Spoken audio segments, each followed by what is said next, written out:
goodbye to worries, now feeling alright. Grab a cup of coffee, sipping nice and slow. Super fast toward us, let the day go. It's a beautiful day, unwrapping our cares away. Let's play magic together and have some fun. Start the day right with the rising sun. Trading cards and laughter, friendships on. Ooh yeah. Trading cards and laughter, friendships all around. Building decks and strategies with every card we found. A little dose of magic to make the morning bright. Super fast toward us, racing at the speed of light.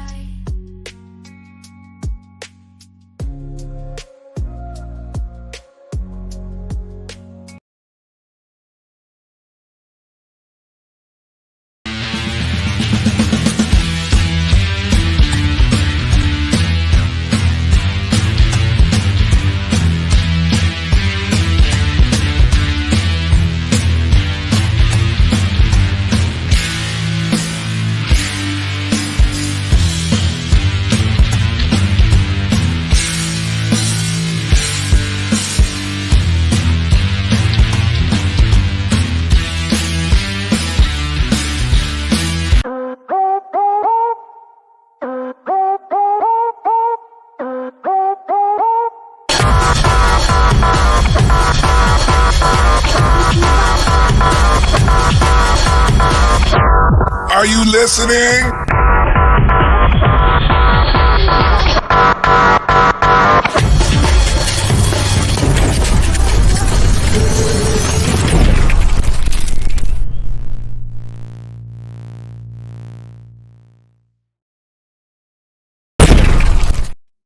Good morning, everybody. What's up? What's up? Put your hands in the air like you don't care. Everybody wave them around like you don't care. Because really, we're here for the tortoise and the hillbilly. Hello, hillbilly. Hello, good morning, everybody. Good morning. Woo! We got a fun show. Sorry about yesterday. What happened yesterday is wife's appointment was moved down to an earlier time, and we go to the appointment so we can tell each other if we forget something about we want to talk about with the doctor. So you know that got in the way. Whatever, it's done. I tried letting everybody know. So sorry about any confusion. Oh man. So, today is the release of Thunder's Junction. Hillbilly's been all over that. Oh, yeah. Like his whole stream was getting his butt kicked by someone or opening packs for Thunder Junction. Yeah. Yeah. That dag blagged D Lawson, he beat me. Yeah. D Lawson. Look, D Well, hope you Lawson. guys are having a good day. This is my third cup of coffee, if you didn't know. Well, I got tea. You got tea. You got tea. Look, it'd be more suiting if it was moonshine and you were drinking down some of that. Oh, yeah.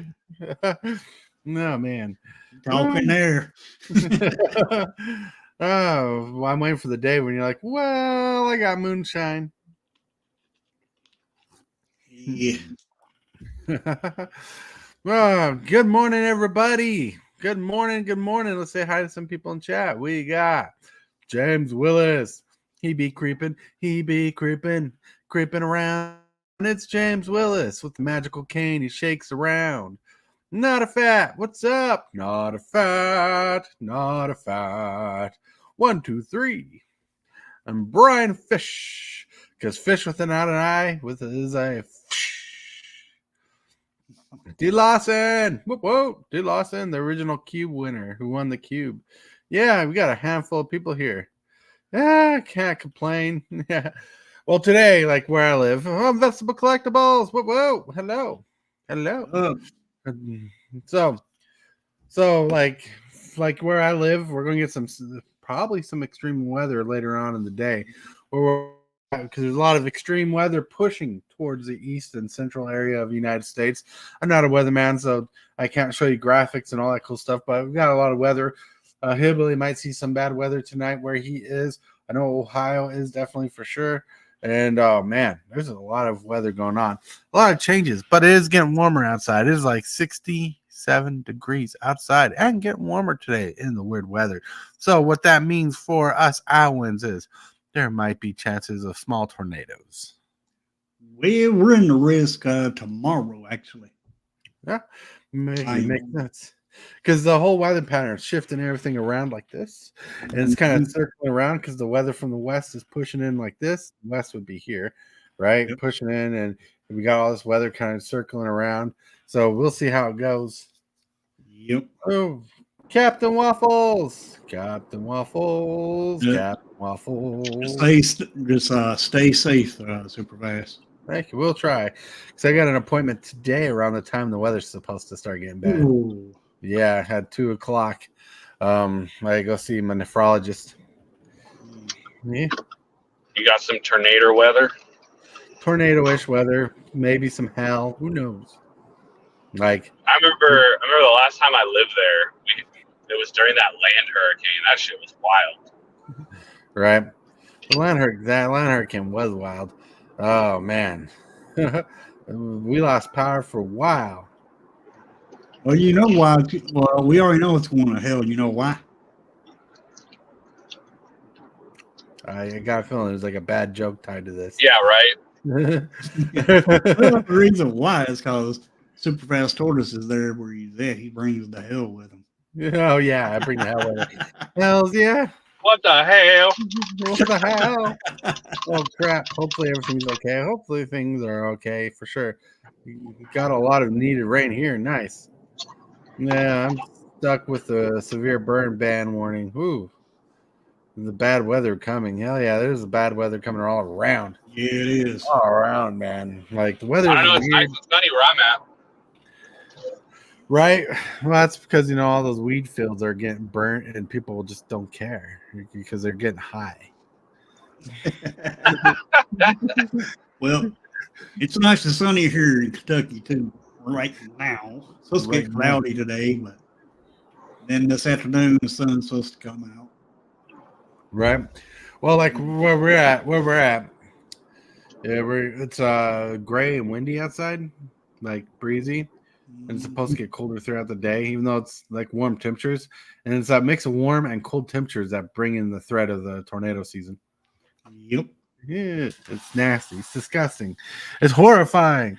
And I want to remind you, everybody, that we are officially sponsored by CardsUtopia.com. CardsUtopia.com is where you can get sweet Magic the Gathering dice bags like this or like that one from Hillbilly's selection there. You get some sweet vinyl lined dice bags, some strawberry bags, some lapel pins, some commander plates, some customized paintings of your choice. Yeah. Oh. Yeah, customized paintings of your choice.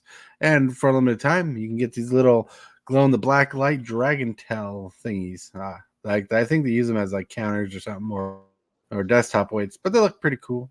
Pretty cool. Yeah. All this stuff you can find at CardsUtopia.com.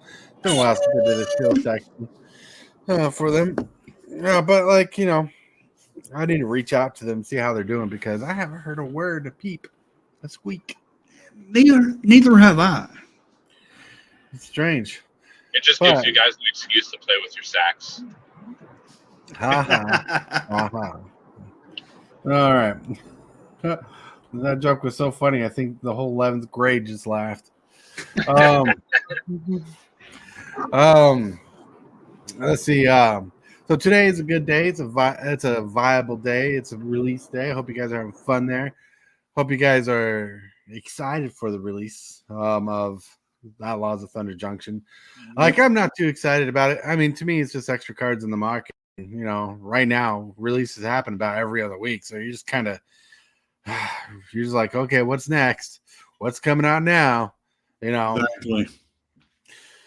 Plus with the 3-year standard, your main question is, all right, oh God, how bad is black going to be now? I mean, we got Shelly, we got the Vein Ripper. We got the 4 black mana dude who makes people sacrifice stuff when he is dealt damage. I mean, like, how worse is black gonna get? But you know, there's a lot of removal in the format, so I think that helps out a lot. A lot of non-damage removal. There's a lot of tokens being generated, but I think we're going to start seeing a rise in +1/+1 counter themes because we got a lot of support for it.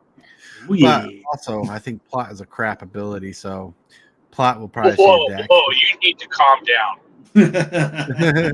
Calm down. Plot is an Right. amazing ability. No, like, okay. So I played pre-release this weekend, right? Right. And plot is actually really good. You would be surprised at how good the mechanic is, even though you have to expose the card face up. It still is a good mechanic because it adds an element to the game where you can make your opponent play around something that you have no intention of playing. Right. No, it makes sense. It's a mind fuck game. Oh, it is. And then on top of that, like, so like I was playing black white, and I literally had one rare in my deck because my sealed pool was so bad. And it was the Dust Animus, and that card is insanely good for limited. And I had 2 of the buzzards plotted, and when they come into play, if a creature died, you put a 1/1 counter on it. And so you can plot that thing for 2 mana, and then you're playing out creatures, and it's like, do you want to make the trade, or do you want to attack and do you want to trade and then give me a 3/2 flyer? And they're like, no, and so you can get in some early chip damage because they don't want to make those trades, and then later on you put them on their back foot because of it. So there's so many elements to the game that get added because of this plot mechanic. Like, I think it's a really fun mechanic. Well, it's a fun mechanic, but I mean, it really just feels like a stretch where they're like, how do we make suspend a little bit better? And they're like, let's make an ability and call it plot. I mean, it's basically that's a power tree. It's, you know, it's good. Don't get me wrong. Like, the mechanic ain't too horribly bad because we talked about the 5 mana Rhino with plot 4 and how you can break him into a 10/10.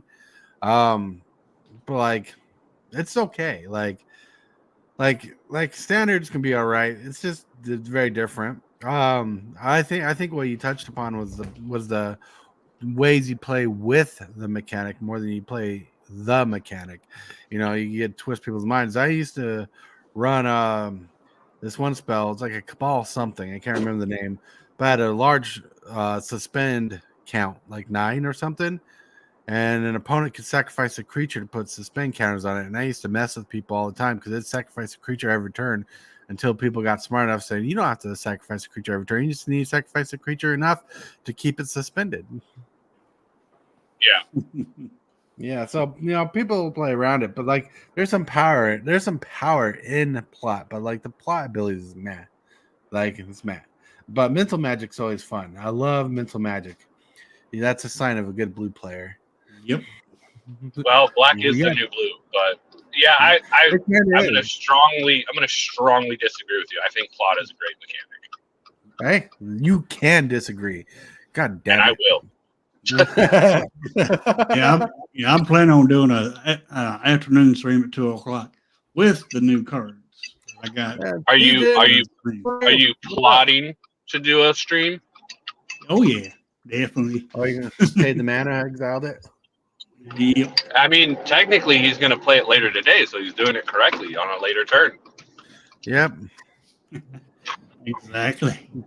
Right. Well, like plot is not horrible. Some of the cards are definitely horrible because their plot costs are more expensive than the regular cost, and they do more. They'll do less. I mean, but like, it's definitely a mixed mechanic for sure.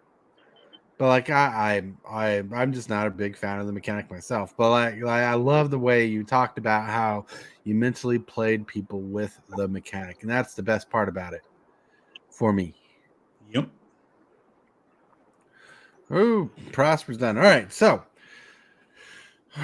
while we're talking and having fun, I need to upload some stuff to the site so we can get to our first segment of the day, which we're not there yet because I've been, well, let's just say I've been chilling watching Hillbilly get More like butt. creeping. Like I even got into the pool game today, which was nice. Cool. I know, I saw that. Yeah, we're like, I think I'm we're 10 pulls away to adding that deflective SWAT to the prizes. So Ooh. yeah, I got Right. everything in. I posted up on Patreon today or last night for the Patreon members. They got first peek at everything that's in it. Nice. Right. All right. So, just in case you guys don't know what we're talking about, where is it? Yeah, if you don't know what we're talking about, 420 this month at 5 p.m. Pacific Standard Time, $5 a pull. Every 5 pulls bought gets an extra spot on the prize wheel. Grand prize is one oath. I keep wanting to say oath, but Outlaws of Thunder Junction Play Booster Box. Play for pulls using the following: PayPal and Venmo. See more rules and details on YouTube and Patreon. It's pretty cool stuff, and like I'm excited for the game. I'm excited to see what's happening, what's going on. Like, got the waffles. Yeah, I got mad at him and kicked him out. Yeah. No, I'm just retarded. I was looking at the comments for like YouTube, and then I hit the back button instead of the X button, and it kicks Oh yeah, me out you're every on your time. phone. You're on your phone. I've Yeah. done that so many times. But I yeah, was so like, oh, there I am. yeah, I was explaining to the wife about your pool game and how you've been playing it on your pre-shows, and she's like, she was all for that. She's like, I like the D20 dice rolls and stuff. Ooh.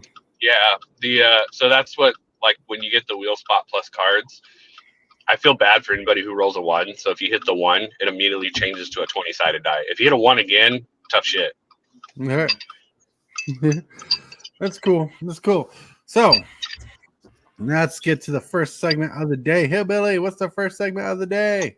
Well, that be the deck of, no, ain't the deck of the day. It's the Card of the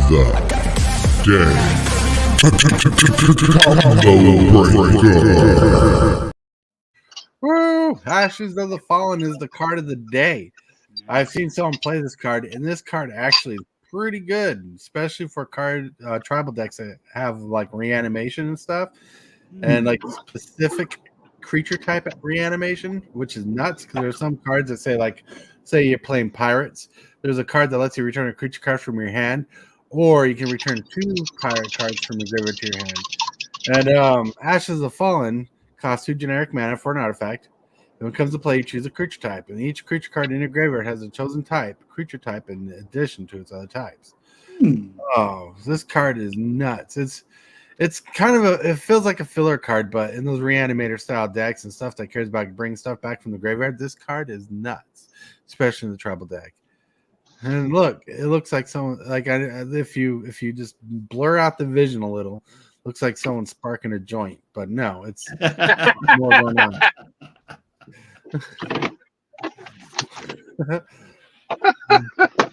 Roll one for the homies. Right. But there's more going on. I just really like the fact that it messes around, tweaks around. I mean, like, if you're on this in a dinosaur deck and you had some of the recurred dinosaurs from your graveyard, this could do more in that aspect. Vampires like this for sure. Demons will like this. Mainly, a lot of the non-main tribal themes will like this card. Now let's get to some pictures of the day. I think it's showing this one. Too Much Tuesday and not enough. yeah. Too Much Tuesday.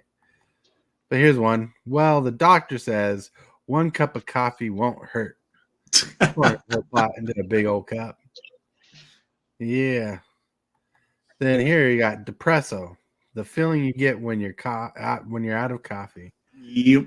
That is very true. Woo!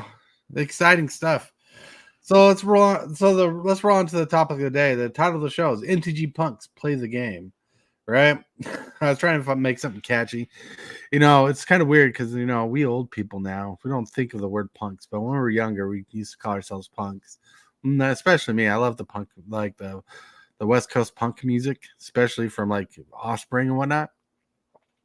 I love the new metal punk and all that jazz. But have you ever felt that Magic the Gathering is the best game in the world? Well, it might be. It's a trading card game with a very high average player count. Yes, a lot of people actually play the game.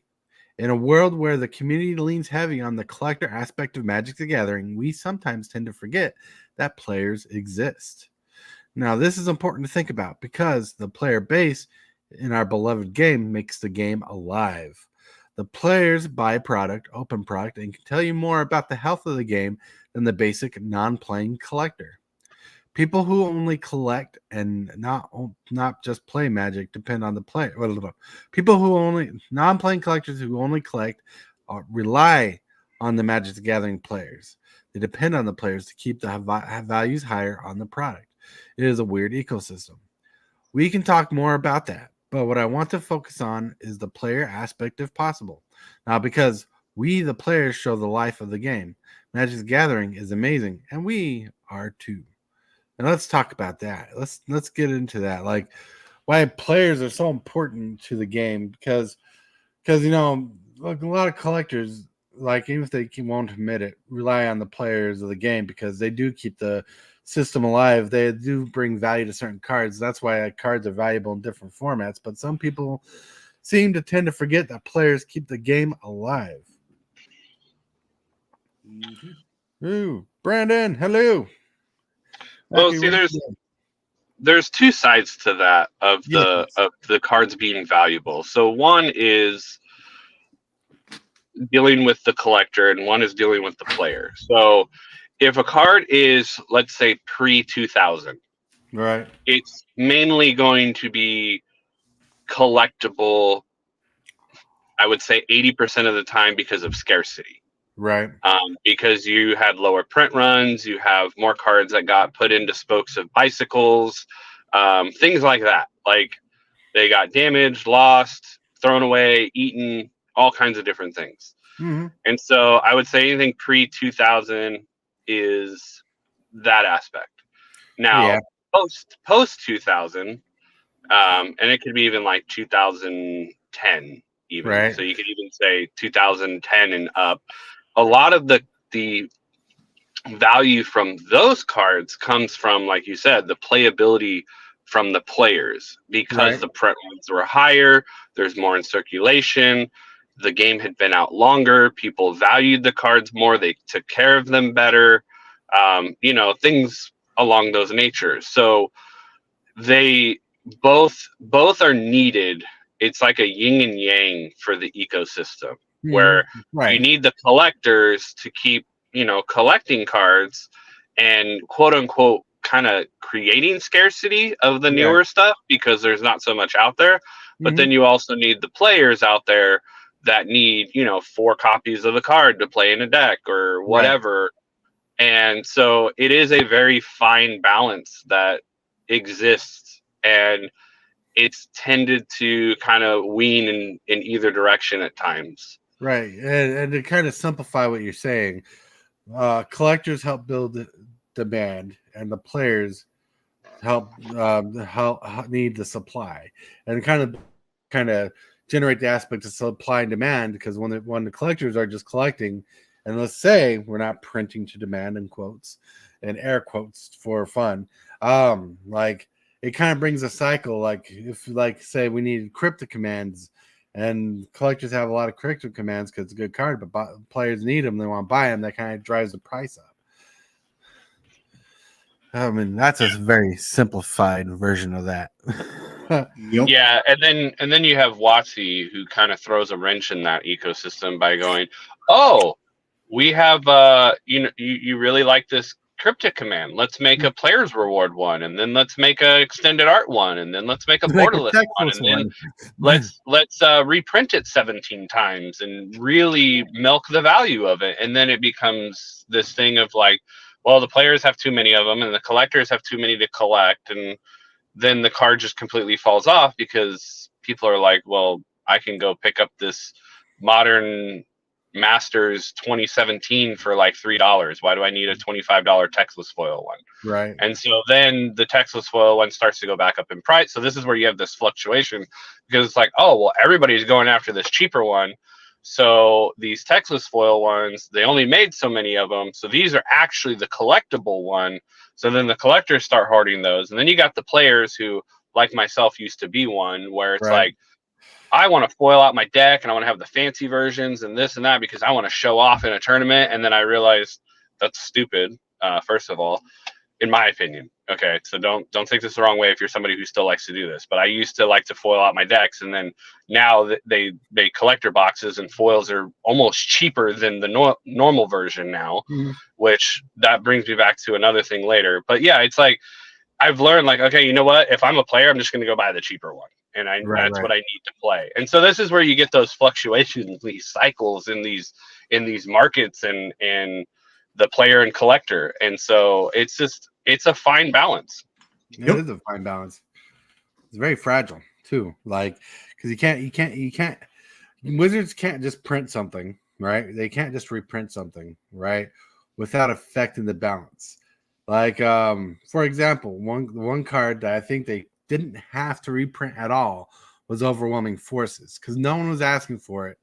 It's a very unique card. They made a Judge promo a long time ago. It's originally from Portals 3 Kingdoms era, and it costs 8 mana, destroys all creatures on one player's board, and you draw a card for each creature destroyed this way.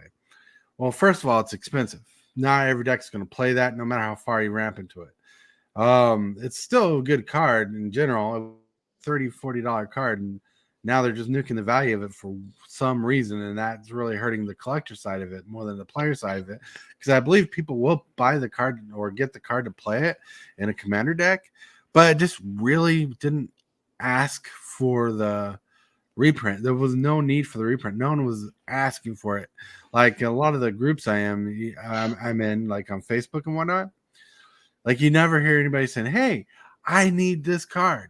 I need Overwhelming Forces. This is a card that'll break this deck." No one's saying anything like that. In fact, most deck lists I go through, like, then look at when people do deck lists and they're like, help this deck, never does it go through my mind, this deck needs Overwhelming Forces. Like Damnation's still primo. This kind of stuff, premium for sure. Yeah, that wasn't the only card they did that to. Grindstone and a couple others that got reprinted. It's like, wait, what? Like, why? But I actually pulled an Overwhelming Forces in my sealed pool, and I was like looking at it, and I'm like, I feel like I know this card, but I couldn't remember what it was. And then I was like going through my outlaw stuff to see what I could throw into the pool game because I didn't want to keep some of it. And I look at Overwhelming, I was like, oh yeah, this is that Portal 3 Kingdoms card, and I'm like, why did they reprint this? Like, it made no sense to me. And I'm like, okay, whatever, it's going in the pool game. But hell yeah, it's one of those cards that you could literally, like, you could play Plague Wind or the Garruk's card that does the same thing. Yeah, but it kills all the other creatures and planeswalkers. You don't get, like, there's so many other cards out there that do almost the same exact thing that are pretty cheap to get. So I understand what you're saying. Like, it didn't need to be reprinted, and nobody is going, oh, I need an Overwhelming Forces. And it's like, if you're playing black, just play Plague Wind or the Garruk one or whatever. Like, yeah. Like I said, I own a copy of Overwhelming Forces. It's a Judge promo, and and I say the Judge promo because the Judge promo is actually cheaper than the original printing. Yep. And I got it a long time ago, and like I've actually taken out decks and haven't been able to find a good place for a deck. Where, like, in my 5-color Dinosaurs deck, where I do run Garruk's Wake, Plague Wind, and Ruinous Blast, there's no space for Overwhelming Forces because it doesn't have the same impact as those other cards. And that's because I play the game. I'm not a collector saying, "Oh, this is a good card. Let's put this in a deck." Like, I'm like, I play the game, and when it comes to odds, like, there are times where one person's dominating the board, but this card's only good in certain formats. It's one of my favorite cards. Don't get me wrong. Like, I love Overwhelming Forces because it's one of my favorite cards. But it just, like, it was still pretty cheap, like, for an older card. Yeah. So let me use Overwhelming Forces as an example of something that I've talked about and looked at. So yes, in the short term, Overwhelming Forces is going to drop in price. The cheapest version is going to be the newest version. Right. But what's going to happen is one of two things happens when they do a reprint like this, especially with a card like Overwhelming Forces, where there's literally only 2 other copies of it, like a Judge promo and then the original. Right. So you will have a drop in the price of those cards, yes. But Right. what'll happen is you will have certain individuals that go, the Portals 3 Kingdom one used to be 100. Now it's down to 70. I think I'll buy one now. And so you'll start to see some people kind of dip their toes into buying those older cards because they're like, oh, it was more expensive before. And the psychology of it is like, oh, it's cheaper now. So I'll pick up a copy or 2 of it. And you start to have these collectors that may have missed out on a card start to buy because it did dip the price of it. So it's kind of like buying stocks. Right. And so they're like, okay, I'll suck up a couple copies here. And then the next person sucks up a couple. And then the player base that actually wants to play it in the commander decks that never could play it before, like, oh, I'm going to buy the cheaper copies because that's going to allow me to play it. And therefore it starts movement on the card. And in the long term, the card either regains its value or goes higher. Right. But it's not every card that does that. That's one scenario. The other scenario is it just tanks it and it's done and nobody cares. And this is more of like the cards that have like, let's say 5 or 6 different printings. Right. And they're not like a pre-2000 card. So like Hardened Scales, for example, was a very expensive card at one time. And then they just reprinted it to hell and it bombed the price and it hasn't recovered. That's the other scenario. So there's one of 2 things can happen with these older reprints like that. And I feel Overwhelming Forces will do the first one over the length of time, unless Wizards goes, oh, let's just print it again. Oh, let's print it again. Oh, let's print it again, like they've been doing. Yeah. See, if you ask me, Overwhelming Forces would have been a perfect candidate for a Secret Lair more than a reprint like this. Yes, absolutely. But like one thing I hope, like this is kind of my vain thinking process here, is like if people are smart in the idea of looking at Overwhelming Forces, instead of looking at it as a card that it's from, because there's a lot of good cards in that set that are pretty good for today's standard. I mean, we have horsemanship in that era, some good cards. Hopefully it'll bring some light to people to be like, let's look at this set. Let's see what's in the set. Maybe revitalize Portal and see what cards this is, because maybe my vein of thinking is maybe there are some expensive cards that need to be reprinted that no one's looked at, but at the same time they printed a card I don't see why they should have reprinted. So there's probably a lot of cards Wizards be like, well, no one wanted this card, but now it's popular and now we can find more cards like this to throw and see if it sticks on a wall. It's a wet noodle. Yeah. And this leads back to the other argument of the player and the collector. Okay. The collector gets mad when cards get reprinted because they're like, now you're driving the value of my collection down. But the players get somewhat happy because they're like, cool, a card that was $100 is now $5 and I can play it now. And so this is again the fine balance of like trying to appease the players while not upsetting the collectors, and then vice versa, appeasing the collectors while not pissing off the players. I understand that WotC has no involvement in the secondary market and they never have, and they don't want it. Yeah. But they have to understand that if you dip too far into one side, you're going to destroy the secondary market, which then destroys the ecosystem. So they do still have to care about the secondary market, because secondary market, while as they have no equity or money coming from it, it does help their sales on the front end for product. Right. So Saffron Olive in one of his shows was talking about how it'd be stupid if Wizards didn't look at the secondary market. In fact, looking at the secondary market lets them know what cards they could reprint, so people will chase it in a set. And that's just how business is, if you like it or not. Like how we got like one card that really didn't need the reprint was the dragon in Outlaws of Thunder Junction. What's the name of the dragon? Terror of the Peaks. Terror of the Peaks, yeah. Terror of the Peaks really didn't be reprinted, but it was a money card, so people will chase after it. So Well, another thing too, have you noticed that just that what this set contains a lot of reprints? Oh yeah, that's what Wizards does. They try to make a set with new cards, and they try to put in reprint value people will chase. Because there's two things that happen with a set, right? People look at the new cards to see what they want that has cards that will fix or fit into already existing decks, or decks that can be newer, right? Yep. Like the +1 counter synergies that they put in the set will fit in existing decks. Then Oh, they yeah. do reprints because the people already know the price of reprints. Like Overwhelming Forces was a $40 card. People will chase after that. And then Terror of the Peaks was an expensive card. People will chase after that. So they try to make the best of both worlds where people will want to build decks, add to existing decks, and see value in the set.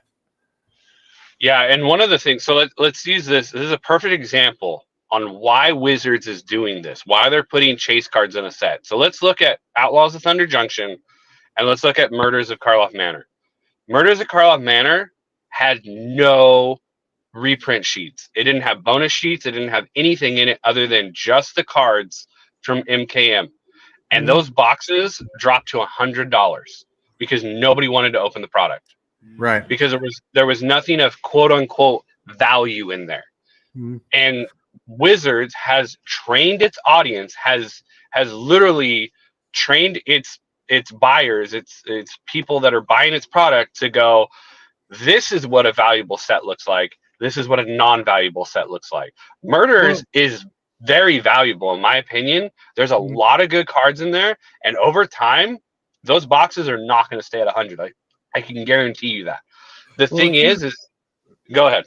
Here's a perfect example of what you're talking about. When Wizards has trained people to see what value is they got rid of the draft pack and the set boosters so they can make a play booster so people know there's value in it, reprint value in it, and has the special cards in it. They did that because people were buying the more fancy, in quotes, packs than the draft packs, and draft packs is what plays the game. So they combine the two so people will buy it and get what they want. Well, that, and it also helps them not have to put out as much SKU, and they don't have to have two different types of boxes. It actually helps them consolidate so that they're like, cool, we have one product stream instead of two. And they can sell it at a higher price, and it still costs. It actually is probably cheaper for them in the long run. So really, they're making more money doing one product line than doing two product lines. Right. But the thing is like I was saying, Murders has great cards in it, and it's going to be a set that, you know, a couple years from now, people are like, oh crap, I need a lot of cards from this set, and not a lot of product was open because nobody wanted to buy it. Right. And so you have, there's no value in it. I'm sorry to say, but if I get extra money, I'm buying a case and sitting on it, because I believe that Murders is going to be one of those sets that people overlook. And then, yeah, I'm not saying they're going to go to $400 a box in like 2 years. I'm saying they're going to creep from that 100 and push to like 200 in the next 2 years. And then, after that, you're going to even see cards in there like Vein Ripper and other staples that, and the Surveil lands and stuff like that, they're going to creep in price, and it's going to creep the box price. So there's a lot of stuff in there that's just going to slowly creep the price up. Right.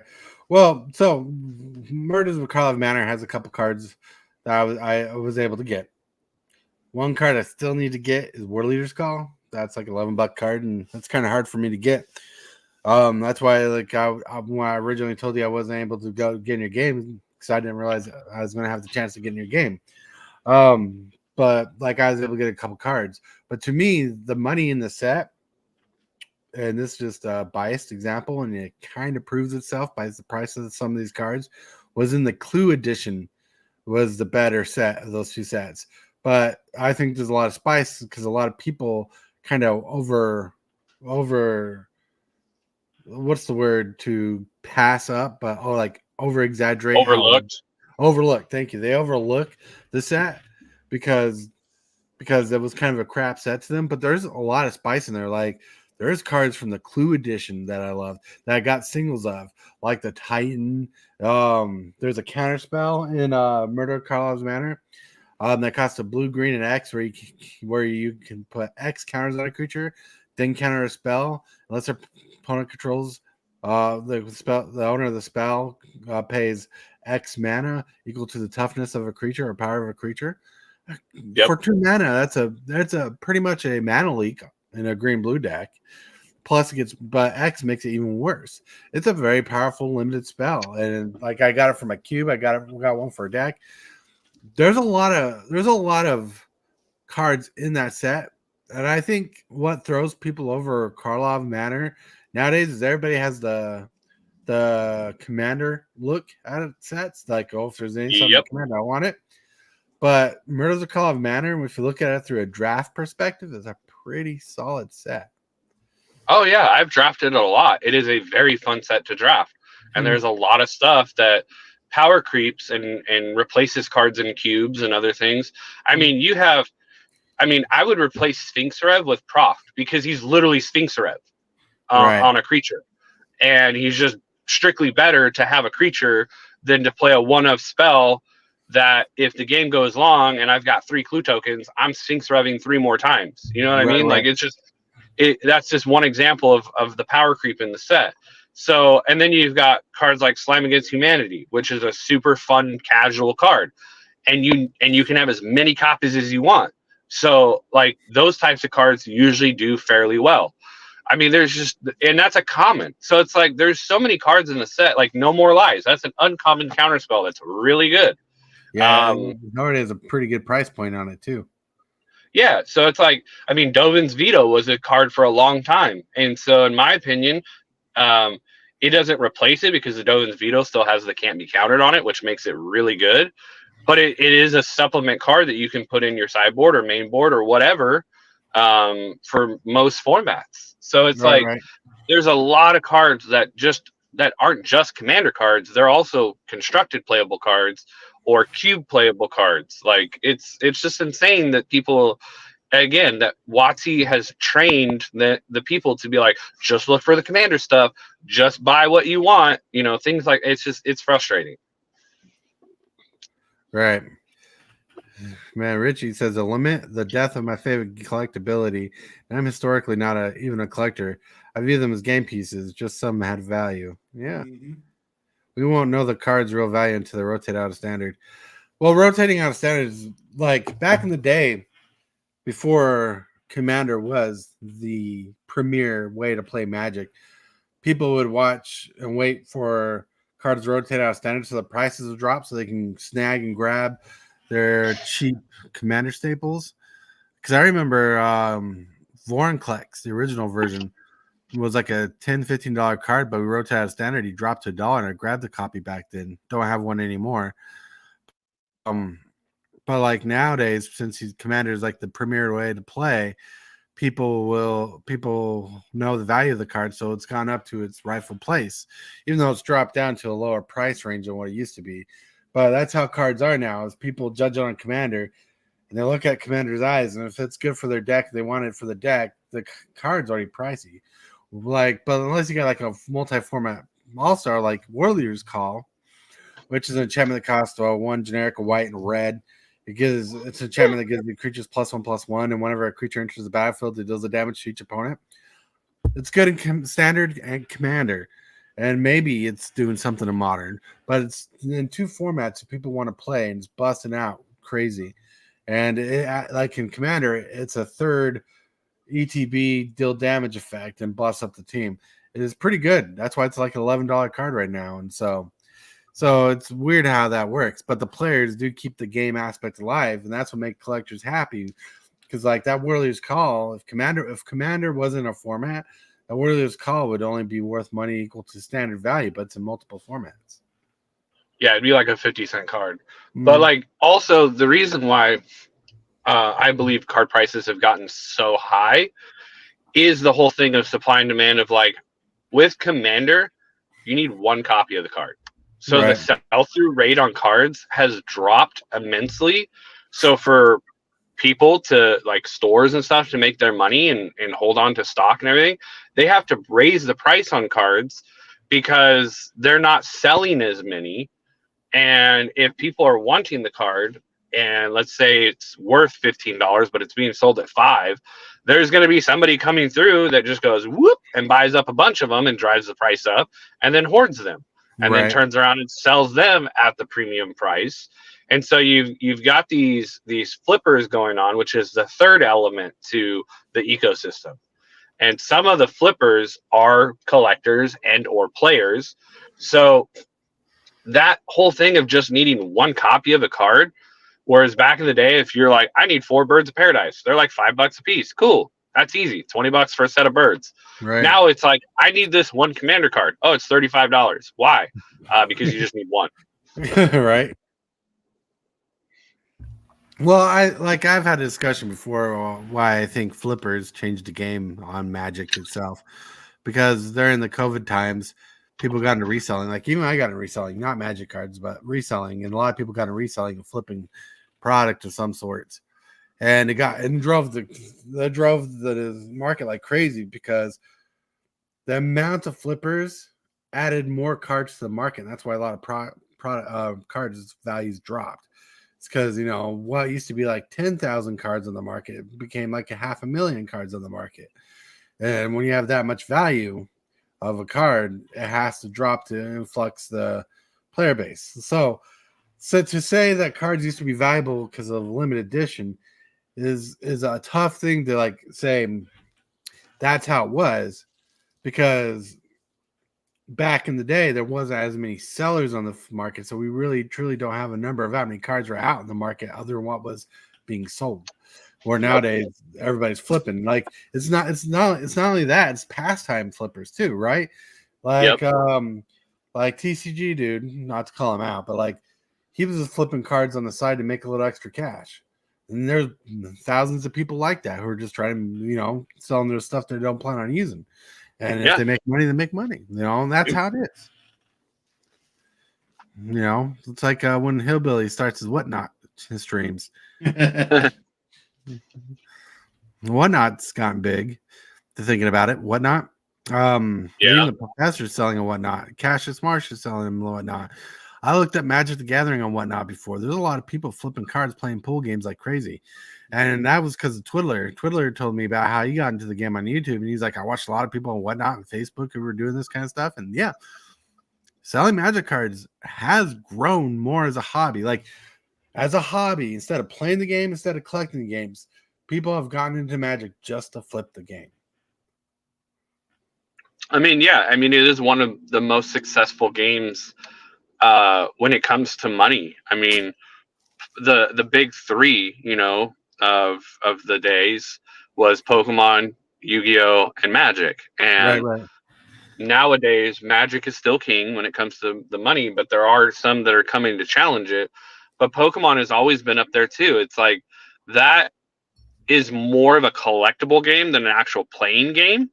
Because of the nostalgia of us 90s kids with Pokemon and all the other stuff. Right. I had Pokemon cards when I was little, and I kept them. And during the height of the COVID thing, I sold my collection because I'm like, I'm not going to use these anymore.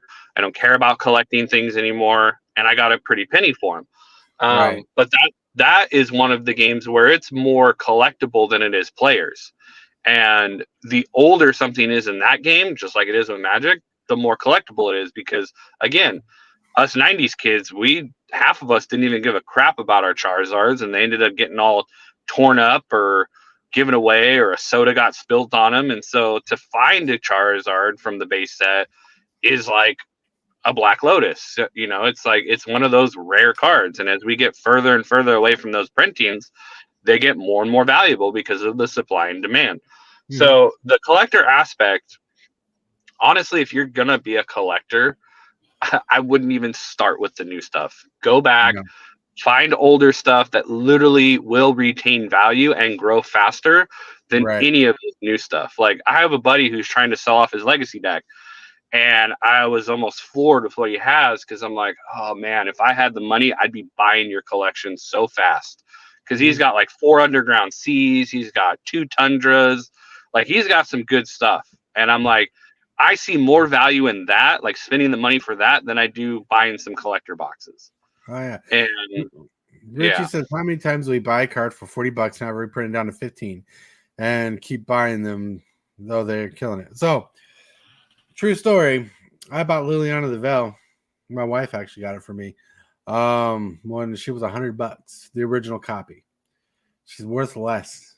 She's gone back up a little more from where she dropped down to, but that made me salty. Same with Damnation. Damnation, I got one of $100. It dropped down, So right now, my mindset has changed from buying the expensive cards when they're expensive, because I was buying the expensive cards for nostalgia and playability.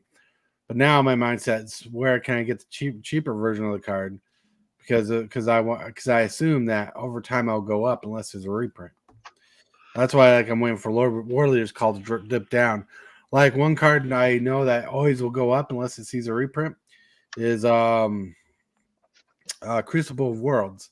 Crucible of Worlds will always be relevant in Commander and Cube and stuff like that. So when I got mine for like $20, I knew it was going to go up. That's a little more than $20 right now, but it's still going up. Yeah, I feel his pain on that one. I got lucky. I had a playset of Tarmogoyfs. Yeah. That I sold the playset for $400, and then rebought a playset of Tarmogoyfs for like $40, like 10 years later or something. Right. But I'm saying, if you're going to go into collecting the quote unquote expensive cards, I would always go after reserve list, because those are the protected cards. Right. As far as like people who were like hoarding fetch lands when like Misties and Scaldians were like $60-$70 a piece, I was like, you know what? I'm not buying them. I know they're going to reprint these. The reason being is they're a staple. They're a staple land. Like, people need these. And in order to keep the health of certain formats going, they're going to have to reprint them. So that's why I just waited on those. And just like I've been needing to get some of the cons fetches, but I had a hunch, and I was right. And I'm sure, everybody else on the planet knew. But I was like, they have to reprint them in Modern Horizons 3. That's the most sound thing that they could do. And sure enough, they did. And so I've been watching the prices on them, and they've been tanking. But it's like, they'll go back up. It's one of those things where you just wait. And so, yes, you can't reserve list Modern. I get that. But if you want to be a collector, like a hardcore collector, I would strongly advise going after reserve list stuff. If you want to collect Modern stuff because you play Modern and you need it for the collection, just buy the cheapest version you can and you utilize it for playing. Right. Like, I believe if you want to get into Magic, get into Magic as a player first. Yes. If you want to get into collecting, collect older stuff first. There's different routes to get into it. I honestly believe the best collector knowledge is the player's mindset, because you start seeing cards as a playability aspect where you can kind of judge if it's going to go up before a reprint. Let's see. Oh, yes, that's why I did, but slotted to buy Watsy. Yep. I think the only copy of Domination to hit $100+ is more Invocation copy. Nope, mine was a Judge promo. Yes. Like, it's so bad that I actually took the Judge promo out of my cube and replaced it with the full art version that dropped the value down, because the full art version looked pretty, and put the foil promo into Atraxa, which my Atraxa deck needs some fixing. I got some decks that need some updating. That's why I actually got your pulled game. You got so many fancy cards, and the way you do pull game is pretty saucy. Mm-hmm. Not to chill, but like, you got me excited for a game. And even though I disagree with D. Lawson's comment about getting rid of the reserve list. I think as much as I hate it too, I think it is a necessary thing to keep the reserve list, because it's more not for us, it's more for WotC, because if that reserve list gets abolished, WotC is going to reprint the shit out of every old card and tank the entire ecosystem. That reserve list is for WotC, not for the players. It's because back during Chronicles, Legends, all that, that was the first example of WotC doing damage to the ecosystem. And I think the reserve list is one of the most healthiest things in this game. And I know there's people out there who will disagree with me, and I'm fine with that. But if that reserve list gets abolished, this game will absolutely get crushed. Yep. And the collectors will disappear off the face of the planet. Like, we need the reserve list. Become Yu-Gi-Oh at that point. Yes. And it's like, I get it. The revised lands, those are awesome. And I would love to see a reprint. But at the same time, I don't, because that will literally drive them to being worth nothing. Well, Richie Dubs, if you think about it, even though they're not real Magic cards, but the reserve list has been reprinted. Yeah, it has. You know, but like, you know, however they do it, however they change your mind, Wizards, like, you know, I think they need to get their butt out of off of Hasbro's hand and not be a puppet. Because like, I think Hasbro is probably one of the leading causes to why they're trying to push so much on some of the collectability markets, especially when they saw the Black Swan spike in COVID time. You know, I mean, think about this.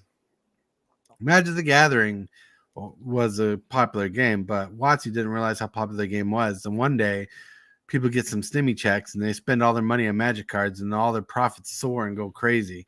And that's when they realize how popular they are. And now they're the new popular kid in school. They don't know how to handle it.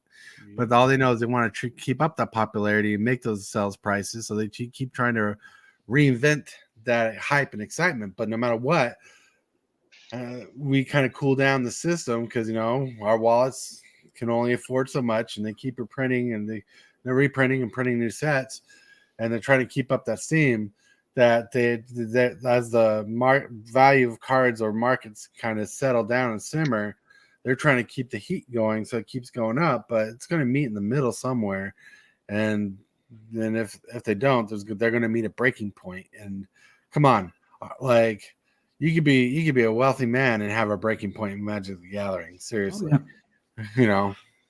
Yeah, the reason why WotC gets pushed on so hard by Hasbro is because it's literally the only part of Hasbro that makes money. And it's what's keeping Hasbro afloat. And so they have to milk their cash cow as much as they can because their shareholders are up their ass. And that's literally what's driving everything is money, money, money, money. And if the shareholders aren't happy, then the CEO loses his job, and the CEO doesn't want to lose his job. So he's pushing on everything else.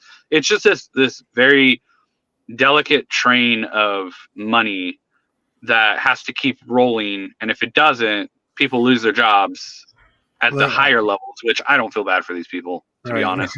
Hasbro, you know, they don't know their audience either. Like, no, they don't. They it's a technically reprint, but they brought back some old toys back in the day from Beast Wars Transformers, which was exciting. And they reprinted some really good figures. But somehow in this mix of reprinting figures or releasing figures, they made a couple figures that didn't sell well in the first place and brought them back.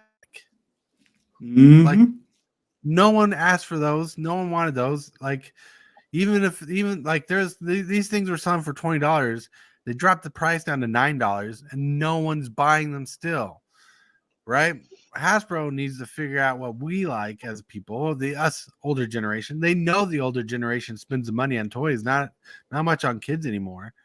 But like the reason why these two characters that they reproduced didn't sell is because they weren't in the original show that people loved.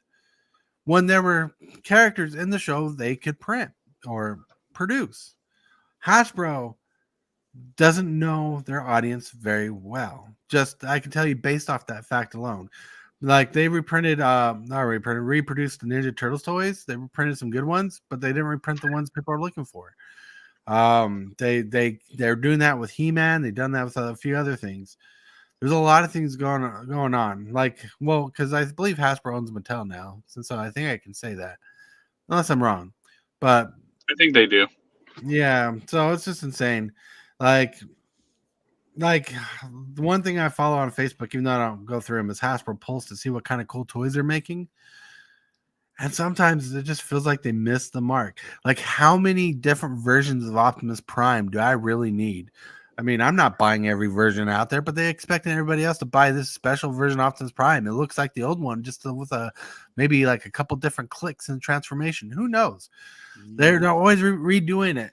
Like, well, here's the thing: if they're doing focus groups, they need to get better ones. And if they're not doing focus groups, they need to start doing that and getting some actual data that will tell them what direction they should be heading. Because if they're trying to figure this themselves in the boardroom, they're doing a terrible fucking job at it. Oh yeah, it's like for Magic the Gathering Arena, they had me do a survey one time. And this was at a time I would have streamed this survey if I knew it was happening at a time, but I couldn't because where I was at. But like a lot of the stuff I talked about in the survey was to introduce more real product reasons to play, like when they did the party in the box thing, where like if you bought a box thing and if you played it and won, you got a real box sent to you. I can't remember what it's called. My friend Andrew won 2 of them. Festival in a box. Festival in a box. Yeah. Thank you.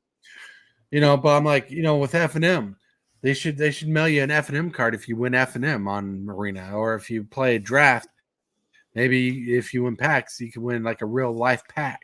They should introduce like real life things because like this is a water bottle, but we're gonna pretend this is a trophy. What if this was an Arena trophy, right? What if I won a championship on Arena and they actually sent me this trophy that I could display saying, look at me, I won a trophy. Why can't they do that? Money. But, that's free advertisement in the future. Oh, I can win that? Holy cow, maybe I want to get into that. What if, what if I can win some packs in real life? Or what if, how YouTube buttons work? You get like 100,000 subscribers or whatever, they send you a button. What if Hillbilly played 100,000 games? Send him a Magic Arena button. You know what I'm saying? They should do that to other people. Like, they need to incentivize the player to want to be better and do better. And the problem is that takes effort on their part, and they don't want to do that. Effort. It's like that one little video of the little girl being told to pick up a bowl off the floor, and she's acting like it's the heaviest thing in the world. Yeah, that's Watsy. I don't know. I think everybody's seen that video. They just want to sit on their butts and hatch that egg, hatch that money egg. And it's all they're doing is sitting on that egg for that money. Right, like YouTube is paying people to make content because they want people to live stream on YouTube. Right, that's a goal you can reach. That's something you can do. Right, Arena should follow the same suit. Like if Hillbilly spends 10 hours a day on YouTube, he should be compensated for that. Mm-hmm. All right, but anyways, it is time for us to wrap up. We're going to get into the shill section, starting with Hillbilly. Alrighty, folks.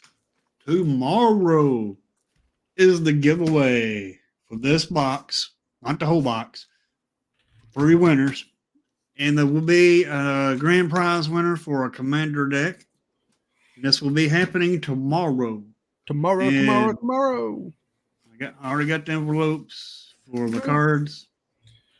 And on the tomorrow schedule, the way it's going to be is I'll do my 9 o'clock a.m. stream, which will be Arena. Then after Arena, we'll jump over here, visit with Superfast. Then after we finish up over here on Superfast's channel, I'll set up for the giveaway. And I will do the giveaway. Sounds good. And for those that have not entered, all you have to do is go to the link that I'm posting and watch the video, and the video will tell you exactly how to enter the giveaway. And that's all I have to share for today. Captain Waffles. It's already been said a million times, but yep, 420 pool game. Be there or miss out. And there's lots of stuff. We're like 10 pools away from adding that foil deflecting swat onto the prizes. There's a special card in the pool game that if you pull it, you win a pre-release kit. There's also packs to be given away. There's stuff on the wheel. Obviously, the main prize is the play booster box of Outlaws of Thunder Junction. But yeah, there's also a $95 textured foil Sheldred in the pool game for somebody. Yeah, there's a lot of good stuff. So yeah, 420, 5 p.m. I will Pacific say Standard Time. I will say the Captain Waffles pool game, it is great the way he's doing it and everything. And I guarantee if you enter this pool game that he's doing, you will get some great prizes. I guarantee that. Oh, it's fun the way he does it. Like watching him play test it on the stream gets me excited. Like he tries to be fair. He tries to make sure you feel like you get your money's worth out of it. And he like one time he rolled a 2 and he's like, "Oh, I'm gonna make that a 12 because I don't like that low number." He fudged the dice just for fun of it. That's cool. Yep. You know, so that's why you know my wife and I were excited about it. Like that sounds like a fun game. Plus, you can see some top cards like Stomping Grounds, Marsh Flats, Deflecting Swat, Breeding Pool, Subtlety, Sheldred, and Arid Mesa are just part of the big prizes you can win. It's pretty saucy. Oh yeah, it is. All right. There's also some Outlaw Thunder Junction cards that I put in there that are like there's an Overwhelming Forces in there that we just talked about. There's also a Gold Vein Hydra in there. So So I won't be disappointed if I win the Overwhelming Forces. I just like the card from back in the day. All right. Now my turn. Well, there's no real shilling. I'm not going to be going live today. Later on. Well, no. Today's Tuesday. Wife's working tonight. Later tonight, I'll probably be streaming something. I'll keep you guys in the taps about that because it's going to be exciting. Because we're going to hang out, have fun, be cool, chill out. But other than that, I want to thank you guys for jumping in, hanging out, being awesome, being cool like a fool, and acting like a tool with the Super Fast Stewardess crew because you guys are amazing. We're all a part of the creep. Thank you for liking this video. Thank you for subscribing. And even though we didn't have a deck of the day, 2 o'clock. 2 o'clock. I'll be streaming Arena today. All right. The deck of the day is brought to you by Red Cub Leather. High quality leather deck boxes and merchandise. Customizable options are available. The link is in the description box below. Shockwave! What is your command, Megatron? Subscribe for Magic the Gathering and other content for evil fun. Fear not, Megatron. Cybertron shall